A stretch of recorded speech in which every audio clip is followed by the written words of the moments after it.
morning, afternoon or evening, depending on what time of day you're watching this, or indeed whereabouts in the world you are.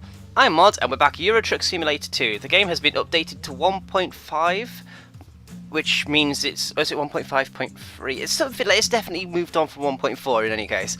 Which means that they've put the groundwork in, ready for... going east! La!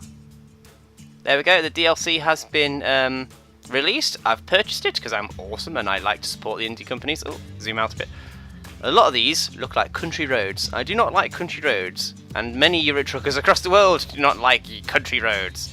So if we could find... where are we at the moment anyway? Oh, we're there.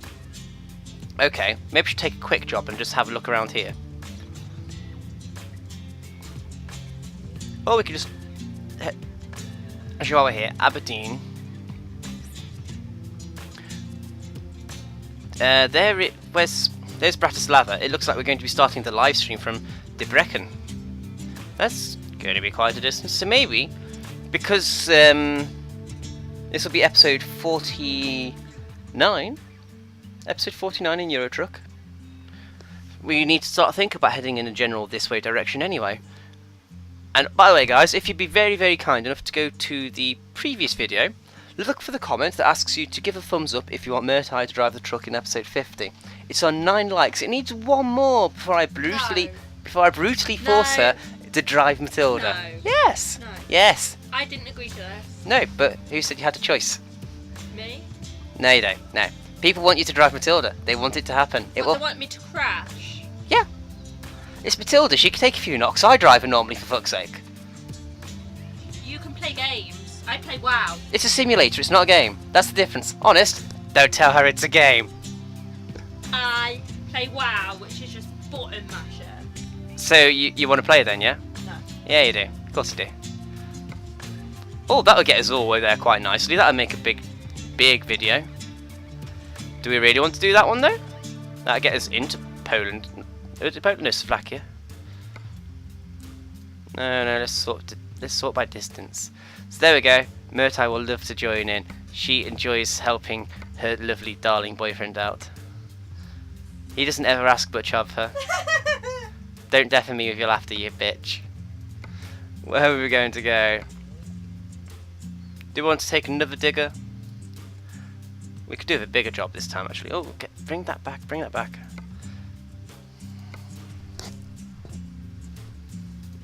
That's too long a trip. That's way too long a trip. Didn't we come from there?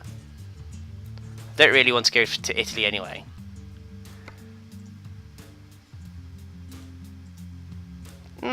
We could make a trip to Poland, I suppose.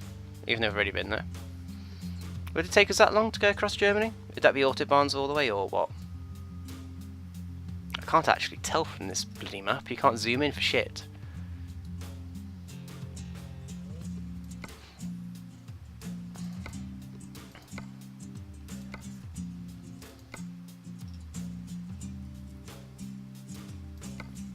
Let's take this one. It's not too big a trip. It's only 520 odd miles, which should do us for about half an hour drive. Bear in mind Matilda's still a bit delicate. As far as I'm aware, all the previous mods, the physics and everything, are still working. And oh yeah, because there's a new update, we got sent to Birmingham, which is where our garage is.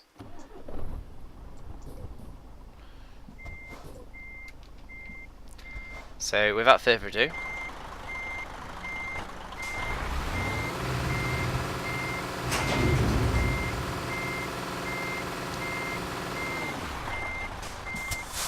yeah, it's about time we started making our way over to... or should we make our way up to Aberdeen? I don't know.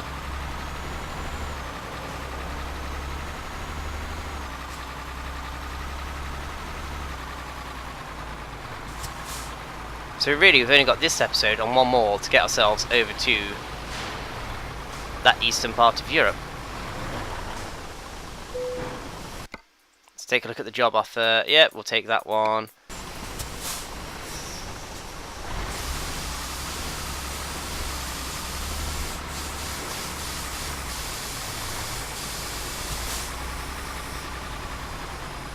There it is, Tilda. Another digger. Are you happy with this? I'll take that as a no.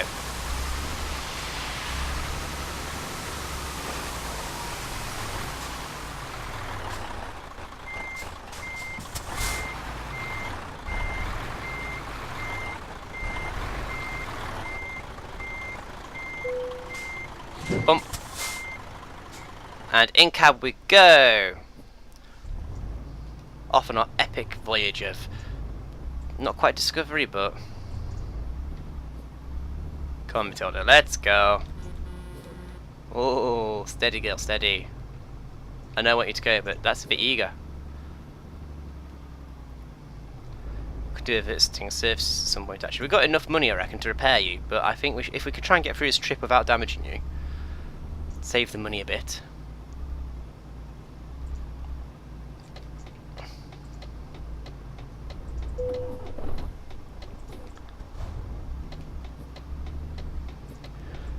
I also have good news with regards to thumbing up comments.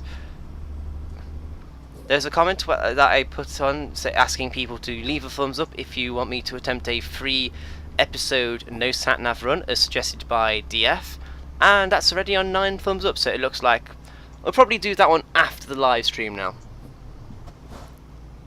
Yeah, we'll do that after the live stream. Probably the first 3 trips we do after the live stream. Yeah, that's one thing I want to make quite clear actually. We're going to base it on trips this time because recently I've had a habit of splitting videos across multiple episodes. You know, that last trip, for example, took us 3 videos, 3 uploads even, to do one trip. So we'll do it for a free trip run as opposed to free episode run with no sat nav. So that'd be like, boop, nope, that's gone, and there's no in-cab sat nav with Matilda. So that would be quite. Ooh, that would actually be quite the challenge. Of course, we wouldn't get to see our damage levels or anything. I might actually have to print a map or 2 off, just like a real truck driver might have to do, or plot out the route beforehand. Very interesting. So there we go, there's that. But the next episode should be a good one.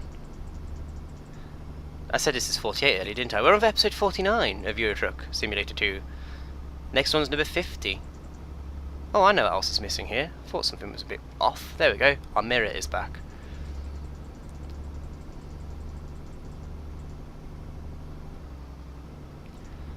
And I wanted to have a discussion with you all today, as it were. A discussion about... Well, I've made no secret in recent months about my growing hatred of mainstream gaming, specifically consoles. Consoles have evolved to the point where I think they're just being heavily turned into cash cows and no longer a fun object for gamers to actually enjoy their gaming on. Of course, when I tried to express to my workmates, they all called me a basement dweller. Because consoles are still the future, all the other jazz, and yeah, they might have a point, they might not. But I think, personally, computers have now finally got to a position where they can actually be considered a serious replacement for a console. I mean, I first started PC game. Oh, no! Come on, Tildy. I first discovered a PC in 1996, and I think it's quite sad I actually remember that. 1996 was when I first discovered computers, and proper PC computers, that is. By that point, we already had a Mega Drive, and there was an Atari ST in the house. I suppose that would be the first. Well, not the first, obviously, but in our household, it was probably the first personal computer. But then we upgraded to, I think it was a Packard Bell. And it came with Windows, and in terms of having Windows loaded onto your system, that was probably the first of the personal computers that we had, a proper PC. And that had some really wonderful games like Pinball, Hearts, Solitaire. Oh yeah, classics. But it wasn't really reliable for anything. Anytime you wanted to put a game on it that was anything other than basic ones, it had brain farts. There was driver issues, graphics errors. PC gaming in the late 90s was horrendous. I'm sure there'll be people out there that'll disagree with me, but we didn't have the money for a top-end computer, and it was just a nightmare. We were better off sticking with consoles. Just plug the thing in, hit the play button, off you go. And while I appreciate that people out there still need this plug in and play option,